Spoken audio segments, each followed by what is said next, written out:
Ça fait quelques dimanches que tu parles et on t'entend pas. OK. Alors, je reprends. Bon matin, 180, ça va bien. OK, non, mais c'est ça. La semaine dernière, avant la réunion, il y a quelqu'un qui est venu me voir puis m'a demandé « Hey, il me semble que ça fait quelques dimanches qu'on te voit. T'es en visite. C'est quoi qui se passe exactement? » Bien, en fait, ce matin, c'est un petit peu un dimanche particulier parce que c'est la première fois que je prêche dans ma nouvelle église. Fait que, ouais. Là, je fais ma sortie ce matin, oui, c'est ça. Fait que maintenant, je fais partie de l'église 180. Alors, bienvenue chez nous. Et je suis bien content et merci pour l'accueil, pour vrai. Ce qui est un peu particulier pour moi, quand ça fait 27 ans, ouais, OK. Peut-être que j'aurais pas dû le dire, mais quand ça fait 27 ans que t'es pasteur, puis qu'après ça, t'arrêtes, puis que tu recommences à aller dans une nouvelle église, c'est comme si tu allais à une église pour la première fois. Et c'est vraiment weird. Pour vrai. Mais pour vrai, merci pour l'accueil et je suis bien content de faire partie de 180. Merci à David également pour l'accueil. Et ce matin, c'est difficile pour moi parce que ça fait plusieurs dimanches que je suis là. J'écoute David.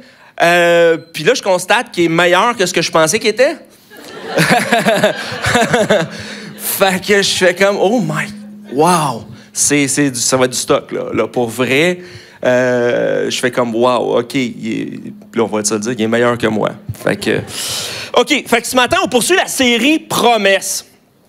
Et moi, quand mes filles étaient plus jeunes, il y a un truc qu'on faisait, tu sais, je te promets. Je te fais une promesse. Et ça, c'était comme la déclaration que tu pouvais jamais briser. Au point où, quand il n'était pas certaine, parce que j'ai niaisé souvent, je racontais n'importe quoi souvent, je le fais encore. Oui, mais... Ah, merci. Fantastique. Il y a bien des gens qui disent pas ça habituellement quand je dis ça. Oh non. Mais c'est ça. Fait que bref, pour savoir si je disais la vérité, puis là, je sais, je me tends à moi-même un piège. Parce que là, vous allez l'entendre. Fait que je sais que je vais me le faire dire. Fait que quand il n'était pas certaine si je disais la vérité ou si il voulait vraiment que ce que je disais, ça s'accomplisse, il me regardait et faisait comme « promis ». Et là, j'étais coincé. Parce que si je disais « promis », je suis fait. Peu importe c'était quoi, qu'est-ce que j'avais dit, il fallait que ça se fasse. Fait que à chaque fois, j'essayais de pas mettre mes attentes trop hautes. T'sais. Genre, on va à Walt Disney, ça, je gardais ça pour moi. Là, t'sais. Mais bref, promis. Et quand on arrive avec Dieu, ben c'est un petit peu la même chose, en fait. Parce que quand Dieu promet, il promet. Et quand tu demandes à Dieu promis, là, je sais, cette semaine, vous allez prier, vous allez comme, promis? Mais, une des choses que j'aime ici, là, c'est que vous êtes vivant. Non, mais vous répondez. Non, mais ça, c'est une des choses. Non, j'aime ça. Vous répondez, vous chantez. C'est fantastique, pour vrai. Et quand Dieu promet, il promet. Et dans Matthieu 28, les versets 16 à 20, on va regarder la promesse de ce matin. C'est la promesse de sa présence. Les 11 disciples allèrent en Galilée sur la montagne que Jésus leur avait désignée. Quand ils le virent, ils se prosternèrent devant lui, mais quelques-uns eurent des doutes. Personne ici, jamais. Je suis seul à avoir des doutes sur ce que Dieu promet, ce que Dieu veut, ce que Dieu dit. Jésus s'approcha et leur dit, « Tout pouvoir m'a été donné dans le ciel et sur la terre. Allez donc, faites de toutes les nations des disciples, baptisez-les au nom du Père, du Fils et du Saint-Esprit, enseignez-leur à mettre en pratique tout ce que je vous ai prescrit, et moi, je suis avec vous tous les jours jusqu'à la fin du monde. » Ouf! Promis, ouais. Promis. Je suis avec vous tous les jours jusqu'à la fin du monde. Incroyable. C'est une des promesses les plus incroyables de toute la Bible. Jésus qui nous promet, une fois qu'il va être parti. Vous savez, un des mimes préférés, je ne sais pas si vous êtes sur Instagram. Moi, je suis un gros fan d'Instagram. Puis, dans les Reels, il y en a un meme qui est là, puis c'est mon préféré. Mais il y en a un que, tu sais, il y a un cimetière, on voit la tombe, puis il y a le gars qui est de même devant. Si vous êtes sur Instagram, vous ne l'avez pas vu, sinon, vous manquez quelque chose pour vrai. Et là, on change. Il y a souvent comme 2 mots qui, sur la pierre tombale et sur la personne, et il revient à toutes les sauces. Mais mon préf, c'est celui où, sur la pierre tombale, c'est écrit Jésus, et le gars en avant, c'est écrit Jésus. Parce qu'il est ressuscité. Et c'est ça qui fait qu'on peut croire cette promesse que Jésus est avec nous tous les jours jusqu'à la fin du monde. Et c'est la raison pour laquelle il peut le faire. Parce qu'il est ressuscité. Richard Rohr dit « Nous ne pouvons atteindre la présence de Dieu parce que nous sommes déjà dans la présence de Dieu. Ce qui est absent, c'est notre conscience. » Et là, je veux pas faire de polémique ou quoi que ce soit, mais souvent, j'entends ça. Et je le comprends, le principe, je comprends tout le truc, mais des fois, on arrive dans une réunion d'église comme ce matin, et là, quand la personne qui va conduire les chants va arriver en avant et dire « Venons, entrons dans la présence de Dieu. » Faux. C'est un mensonge. Et là, je ne veux pas rentrer dedans dans les leaders de louange. Je comprends le principe. Mais on n'entre pas dans la présence de Dieu. Nous sommes dans la présence de Dieu. Et c'est souvent l'erreur qu'on fait. Moi, je me souviens, il y a des années, j'étais nouveau croyant et on m'avait dit hey, « il faut que tu ailles à telle église parce que c'est là que ça se passe. C'est là que la présence de Dieu, puis là, c'est là qu'il se passe des trucs. » Fait que moi, dans ma grande recherche de Dieu et ma grande naïveté, que j'ai toujours, d'ailleurs, j'ai décidé de, OK, je vais... Tu sais, j'étais un peu sceptique. Présentement, je suis moins sceptique, mais encore très naïf. Et là, j'ai décidé d'y aller. Et à ma grande surprise, c'était pas mal une grande déception. Parce que je me suis rendu compte que finalement, ben moi, ça m'atteignait pas. Moi, ça me rejoignait pas. Moi, je trouvais pas que Dieu était plus là. Et c'est fou parce que là, t'es nouveau croyant, puis là, tu dis, OK, ah oui, telle personne, elle a l'air de dire quelque chose qui est bon, qui est vrai. Mais Dieu est partout. Fait qu'il n'est pas plus ici ce matin que dans l'église incroyable que vous regardez sur YouTube. C'est la vérité. Et des fois, c'est nous qui se faisons des accroires, c'est nous qui se faisons des attentes, c'est nous qui espérons quelque chose de plus. Mais Dieu est présent ce matin. La bonne nouvelle pour toi, c'est que Dieu est là. Et la bonne nouvelle pour toi, c'est quoi? Tantôt, tu vas partir. Tu vas quitter ce lieu. Tu vas aller, peu importe ce que tu vas faire, là, probablement que 90% des personnes ici n'ont pas terminé leur magasinage de Noël et c'est ça que tu t'en vas faire. Ou tu vas le commencer. Tu vas peut-être aller faire ton lavage, ton ménage. Tu vas aller probablement manger, tu vas aller dîner. La bonne nouvelle, c'est que peu importe ce que tu vas faire, avec qui tu vas être, Dieu est là. Wow! Non, mais sérieusement, c'est 2 minutes, là, pense-y. C'est incroyable. Pour vrai, c'est incroyable. On va regarder quelques exemples qui viennent me chercher parce que souvent, justement, moi, j'aime pas l'idée, comme je viens de le mentionner, que Dieu est plus là que là. Que Dieu est dans le spectaculaire. Et Dieu, la semaine dernière, ou il y a 2 semaines, David l'a mentionné, là, à quel point, des fois, je pense que c'est la guérison de l'aveugle, où quand Jésus a pris l'aveugle, il l'a mis à part. Et il n'a pas fait la guérison devant tout le monde, puis comme un tour de magie. Hey, tout le monde, rien dans les mains, rien dans les poches. Je vais guérir un aveugle. Non, mais je le vois, tu sais, comme... Non, aussi, là, vous allez apprendre à me connaître, mais moi, je suis beaucoup dans ma tête. Je vois beaucoup de choses dans ma tête. Il y a beaucoup de films. Donc, c'est ça. Puis, vous ne voulez pas vivre dans ma tête. Ça, c'est l'autre truc que vous ne voulez pas.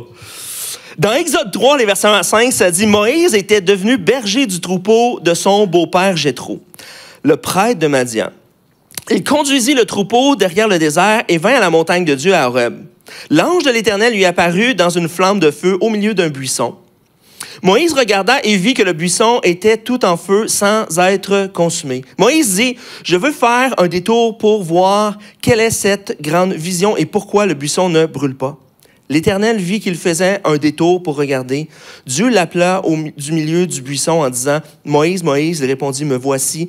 Dieu dit, ne t'approche pas d'ici, retire tes sandales, car l'endroit où tu te tiens est une terre sainte. Et ce passage-là est vraiment incroyable. Parce que Moïse est en train de s'occuper des moutons, à vos souhaits. Moïse est en train de s'occuper des brebis. Je ne sais pas ce que tu fais dans la vie, comme job, peu importe ce que tu fais, pense un instant. Moi j'y pense, je me dis, gardien de troupeau de moutons. C'est chill longtemps, là. Tu sais, à part, il y a tout le temps la même brebis à tous les jours qui veut s'égarer ou qui s'en va comme... Tu sais, furtif, là. Moi, je m'en vais du troupeau, tu sais, c'est genre Sylvie. Non, je ne nommerai pas de nom, j'espère qu'il n'y a pas de Sylvie dans la salle. Mais c'est le nom qui vient venu en tête le premier. J'ai même pas de Sylvie dans ma vie. Mais tu sais, c'est comme, ah non, pas encore Sylvie. Mais à part de ça, tu gardes et c'est tranquille. Tu t'en vas dans le champ tous les matins, tu amènes ta petite gang de moutons, puis là, t'en flattes 2-3 en t'en allant. Hey, c'est réconfortant, là. Pense à ça 2 minutes. Flatter des moutons, c'est ça ta job. My God. Et là, il est là. Fait que toutes ces journées sont comme genre pareilles, à part la Sylvie qui veut se pousser.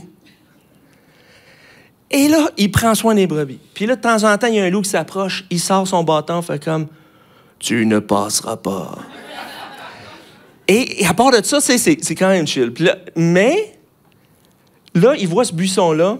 Et dans le désert, c'est normal, à cause de la chaleur, qu'un buisson prenne en feu. C'est même pas comme quelque chose d'exceptionnel qui se met en feu. Et ce qui attire l'attention de Moïse, c'est pas tant que le buisson brûle, c'est que le buisson brûle, mais ne se consume pas.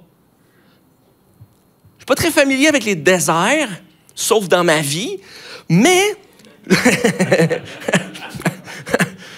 On n'ira pas là ce matin. Oh my God.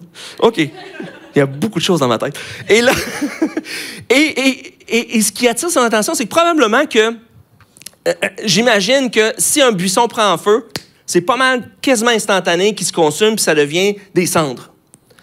Mais là, le buisson, il se consume pas. Fait qu'il fait, ça veut dire qu'il fait un détour. Dieu a attiré son attention dans l'ordinaire de sa vie. Pas dans quelque chose d'extraordinaire. Juste banalement dans sa vie, quelque chose qu'il a vu peut-être des centaines de fois, un buisson qui brûle. Et là, ce qui est important, c'est que lorsque Dieu va parler, il va dire, le lieu où tu te tiens est saint. Il n'est pas dans un temple. Il n'est pas dans un monastère. Il n'est pas au-dessus de la montagne à Horeb. Il est juste là. Mais sais-tu quoi? Il était à la même place qu'hier. C'est ça la joke. Et que avant hier, et que avant hier. Et là, il réalise que Dieu est là. Dieu est présent. Quand tu fais ta vaisselle, Dieu est présent. Et souvent, c'est le point où on oublie dans notre quotidien.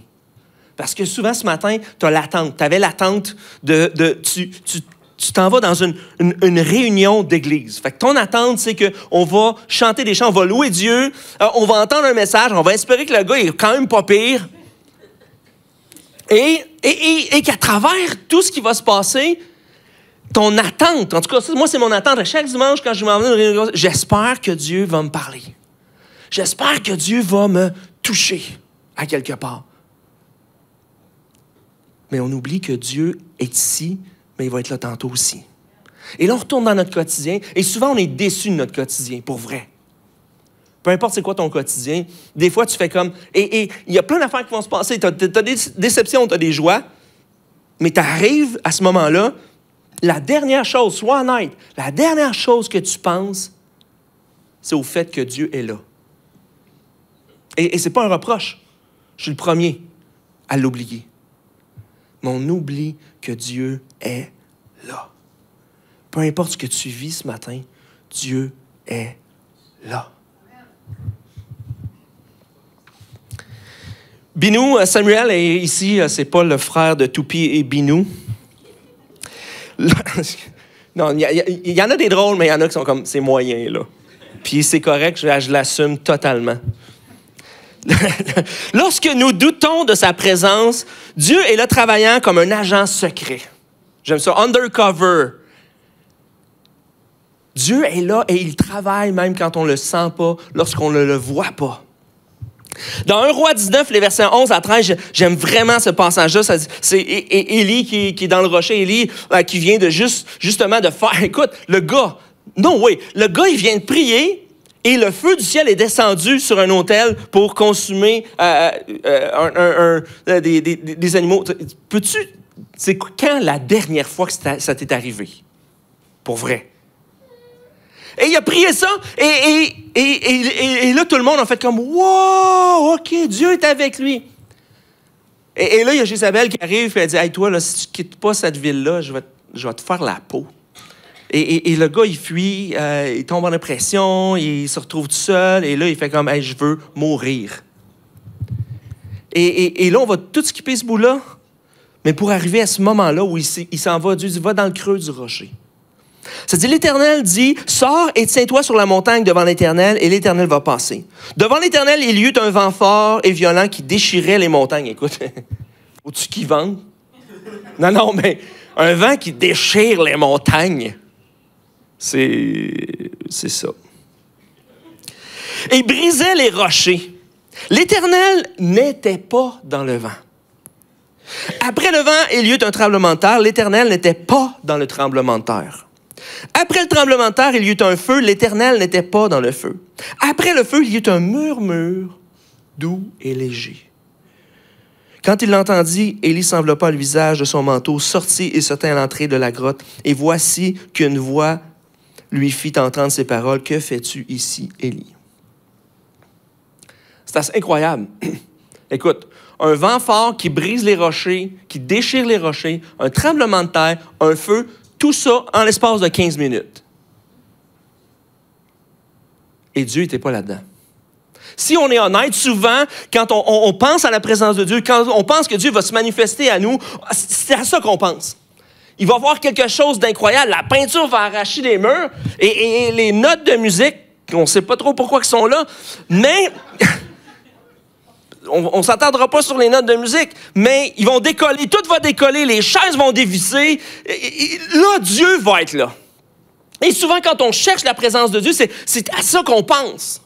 Dieu, ça va être grandiose, ça va être extraordinaire, il va y avoir des feux d'artifice, il va tout avoir, mais pas toujours. Et je dirais pas souvent. Et ce que j'aime ici, c'est qu'à la fin de tout ça, Dieu a voulu démontrer à Élie quelque chose. Tu viens de faire descendre... Je suis capable de faire descendre le feu du ciel. Demande-moi n'importe quoi. Name it, je le fais, là. De même. Il n'y a rien à mon épreuve. Ça, c'est une de mes capacités. Mais quand je veux te parler, je n'ai pas besoin de faire du feu. Je n'ai pas besoin de faire descendre le feu du ciel. Je n'ai pas besoin de faire des tremblements de terre. Je n'ai pas besoin de te prouver quelque chose. Parce que quand je veux parler à ton cœur, c'est à travers un murmure doux et léger. Moi, j'avais 19 quand j'ai rencontré Dieu. Et c'est fou, parce que moi, je croyais pas en Dieu. Puis là, il y a un gars, je faisais de la musique, et on était dans les locales de musique. J'ai rencontré un gars, en tout cas, bref, qui a commencé à me parler de Dieu. J'avais jamais entendu parler de Dieu de cette façon-là. Et moi, j'étais un couche-tard dans la vie, mais j'étais encore un plus grand couche-tard à cette époque-là. Mon local était dans le quartier de Saint-Roch. J'habitais à Limoilou. Et non, c'est important pour moi de dire que je viens de Limoilou. Et là, j'avais au-dessus de 30 minutes de marche à faire. Puis là, je revenais souvent de très tard dans la nuit. Et ce gars-là, dans la soirée, m'avait parlé de Dieu et ça m'avait frappé. Et en marchant, je me souviens exactement l'endroit, le moment. Je m'en souviens encore, comme si c'était hier. Et je marchais. Et alors que je marchais dans la rue, c'est fou. mais c'est comme si toutes les particules d'air, c'était Dieu. J'ai ressenti la présence de Dieu pour la première fois dans ma vie. Je n'ai jamais lu la Bible de ma vie. Je n'ai jamais vraiment prié, à part quand j'avais 7 ans à Noël. Seigneur, est-ce que je peux avoir le vaisseau de Star Wars? Tu sais, c'était ma plus grande prière à vie, là. Fait que tu comprends qu'on était loin, là. Et à ce moment-là, c'est comme si Dieu était partout. J'ai jamais vécu quelque chose comme ça, ever. Et à ce moment-là, j'ai dit à Dieu, j'ai dit, avant, je ne croyais pas en toi. Je pensais pas que tu existais, mais à partir de maintenant, je crois que tu existes. Aussi simple que ça. Pas de truc, pas de « t'as-tu utilisé ce mot-là parce que c'est le bon mot? » Non, non. Et cette journée-là a changé ma vie. En fait, cette nuit-là a changé ma vie. Et j'ai compris que Dieu était partout. Mon erreur la plus grande, c'est, tu sais quoi? C'est que j'ai oublié que Dieu était partout après. J'ai continué à vivre mon quotidien. Et à un moment donné, c'est ce genre de moment-là. Si tu n'as jamais vécu ce moment-là, j'espère que tu vas vivre un jour ce moment-là, de réaliser que, ouf, OK, c'est plus grand que toi, tu ne peux pas l'inventer. Tu es tout seul, là. Il n'y a personne. Les rues sont désertes. Tu n'es pas dans une grosse réunion où quelqu'un qui essaie de te pomper. Il n'y a pas un full band, il n'y a pas de truc exceptionnel. Il n'y a rien. C'est le silence total. Il n'y a même pas de char dans les rues. Tout le monde est couché. Tu es le seul debout dans la ville de Québec. Et à ce moment-là, tu ressens ça. Et là, tu fais comme, OK, je ne peux pas l'inventer. Et Dieu ici, dans le murmure doux et léger. Et je crois sincèrement que bien souvent, dans nos vies, dans notre quotidien, Dieu veut nous parler, c'est juste nous qui ne sommes pas attentifs. Et malheureusement, trop souvent, on cherche Dieu là où il n'est pas. Tant que ça.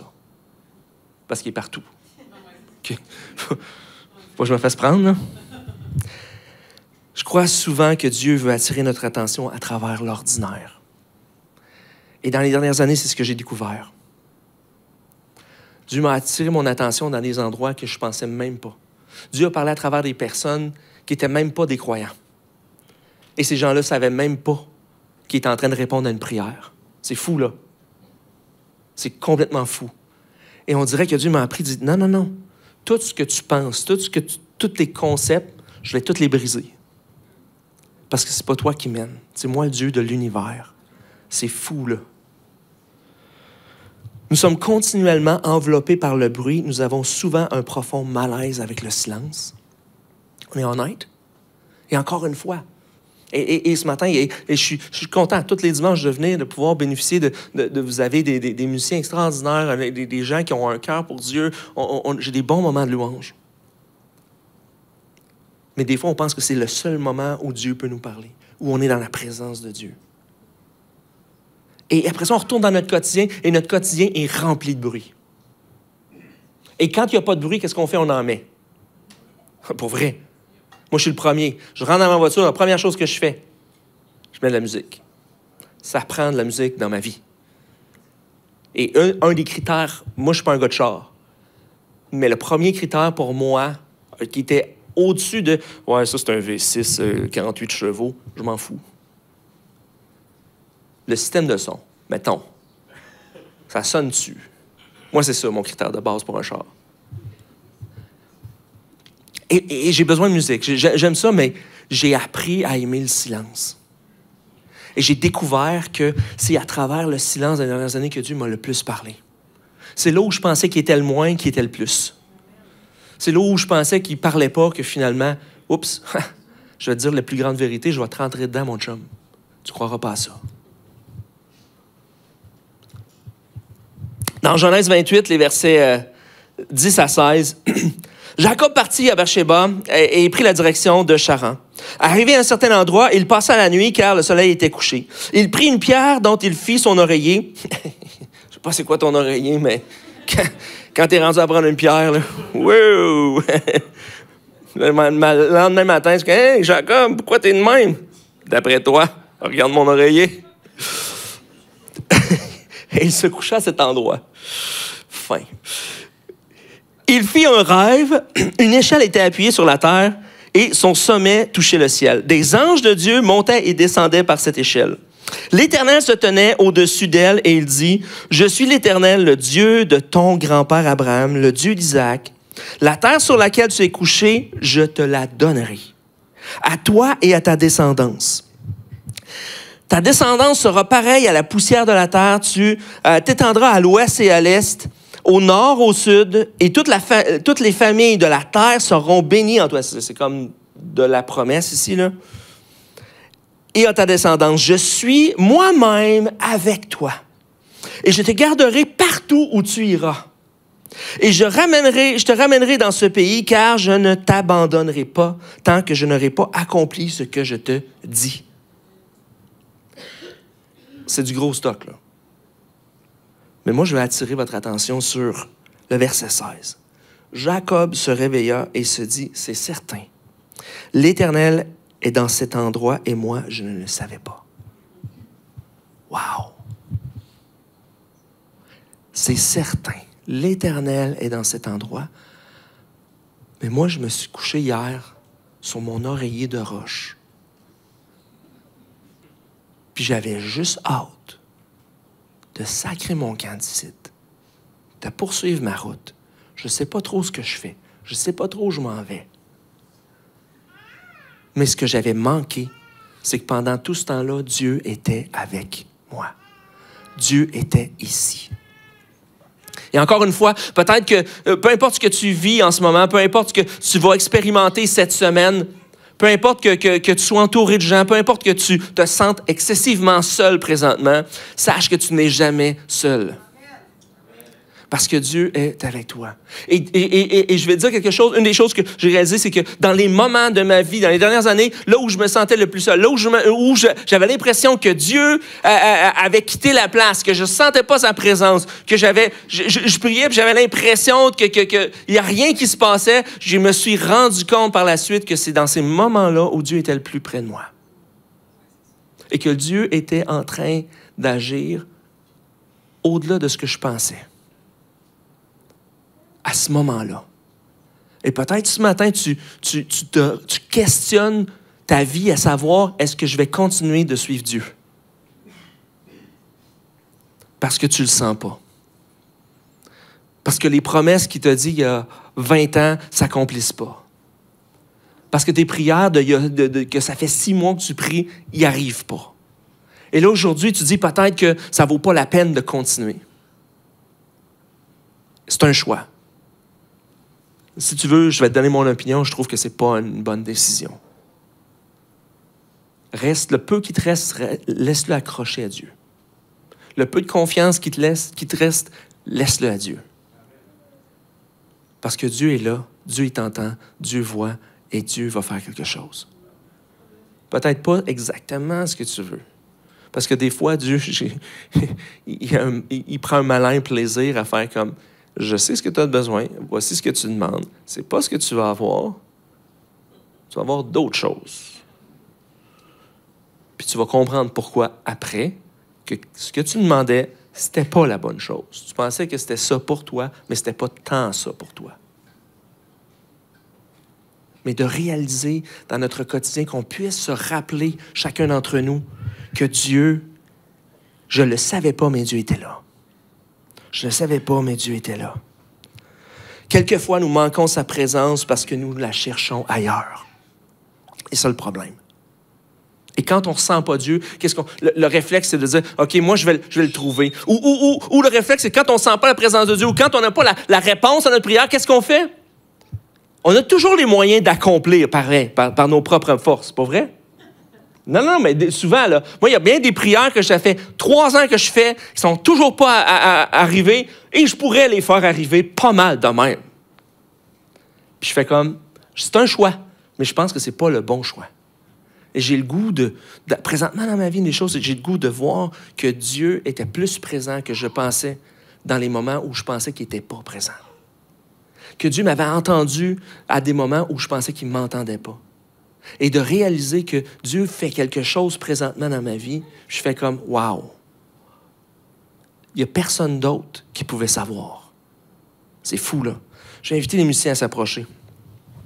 Dans le psaume 139, les versets 7 à 12, ça dit « Où pourrais-je aller loin de ton esprit? Où pourrais-je fuir loin de ta présence? Si je monte au ciel, tu es là. Si je me couche au séjour des morts, te voilà. Si je prends les ailes de l'aurore pour habiter à l'extrémité de la mer, là aussi ta main me conduira. Ta main droite m'empoignera.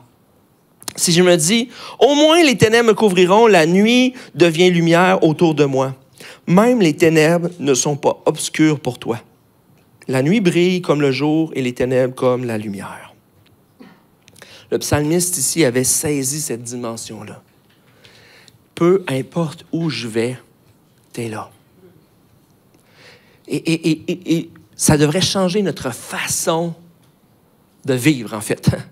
Cette promesse-là, la promesse de la présence de Dieu devrait changer notre façon de vivre. De réaliser qu'à tout moment, et dans les moments où on pense que cette terre-là n'est pas sainte, Moïse, il n'a aucune idée. Lui, il gardait ses moutons, puis c'est comme, hey, c'est juste banal. Mais de réaliser que dans les moments les plus banals, dans les moments où on pense que c'est impossible que Dieu est là, des fois, des impressions, si tu fais telle affaire, Dieu ne sera pas là. Faux. Ils vont être là. Et là, ici, c'est pas l'idée de faire comme, t'ouvres ton garde-robe, puis, oh, je te vois. Vous savez, le truc comme, t'as le choix entre manger de la luzerne ou de la pizza. Qu'est-ce que tu vas faire? Je te vois. Tu sais? L'idée, c'est pas ça d'arriver dans un truc où on pense que Dieu est juste là pour nous checker. Parce que si c'est ça, j'en veux pas de la présence de Dieu. Pour vrai. Écoute, c'est stressant longtemps, là. À chaque fois que tu fais un mot, à chaque fois que tu fais quelque chose, à chaque fois que tu es avec quelqu'un, à chaque fois que tu vas à tel endroit, tu fais comme...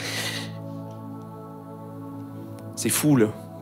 Tu vis plus, là. C'est pas une vie, ça. Mais contrairement de réaliser que Dieu est juste là pour t'accompagner.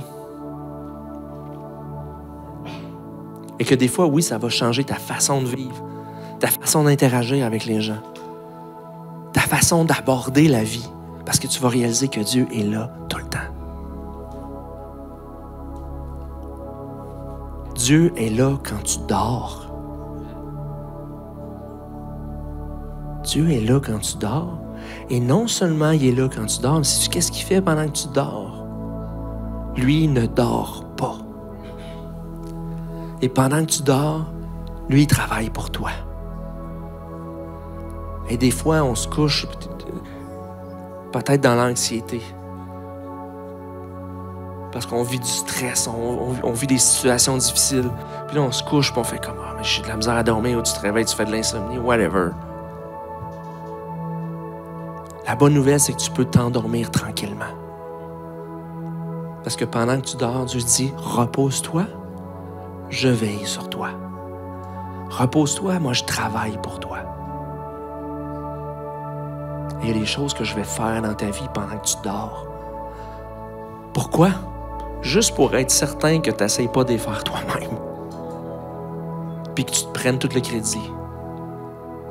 Et que tu réalises que pendant que tu dormais, tu peux te recoucher à soir encore et après l'autre soir, parce que je vais continuer d'être là.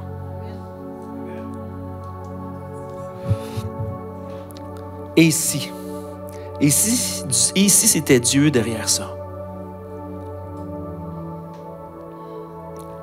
Une des choses que j'ai appris à propos de Dieu dans les 3 dernières années, et ça c'est un mot qui me reste, et si?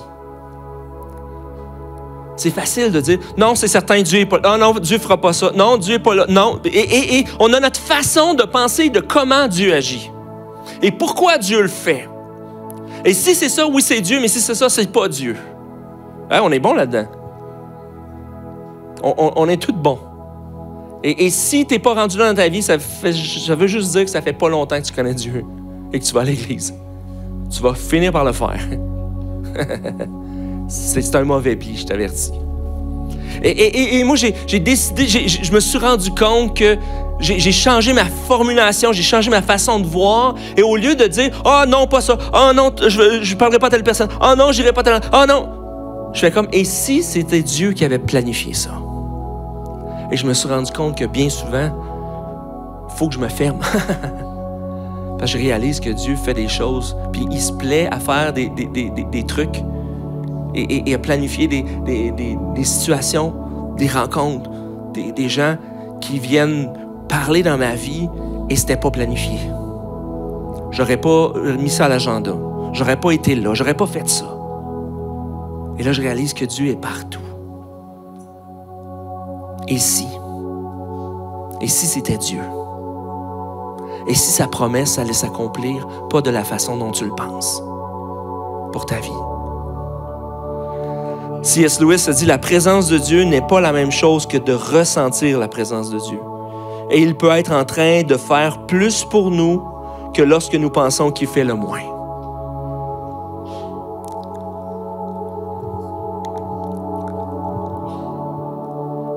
Saint Jean de la Croix a dit, le premier langage de Dieu, c'est le silence. Et je crois que la raison pour laquelle c'est le silence, c'est qu'il veut qu'on soit conscient, comme Moïse, comme Élie, comme Jacob, de sa présence. Qu'on soit conscient qu'il est là. Qu'on arrête le bruit et qu'on réalise qu'il veut nous parler dans un murmure doux et léger. Il veut attirer notre attention dans l'ordinaire et de se rappeler qu'il a dit « Je serai avec toi tous les jours jusqu'à la fin du monde.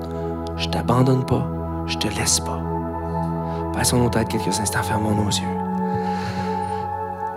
Seigneur, nous venons pas devant toi. Nous sommes devant toi ce matin. Nous sommes dans ta présence et qu'on puisse réaliser que tout à l'heure, peu importe les activités qui sont déjà planifiées ou pas planifiées, tu vas être présent. Demain matin, lundi, au bureau, au travail, à l'école, peu importe qu'est-ce que je vais faire, en télétravail, tu vas être présent. Quand je vais m'entraîner, tu vas être présent. Quand je vais faire le ménage, tu vas être présent. Quand je vais rencontrer telle personne, tu vas être présent. Parce que tu es là. Et par ton esprit, que tu puisses nous aider simplement à saisir, Seigneur, qu'à la croix, tu n'es pas seulement mort, mais tu es ressuscité. Et le fait que tu es ressuscité, tu es vivant. Et que tu es avec nous tous les jours jusqu'à la fin du monde. Et merci pour ta présence dans nos vies. Merci pour cette promesse qui ne peut pas changer. Parce que tu as dit promis. Dans le nom de Jésus. Amen.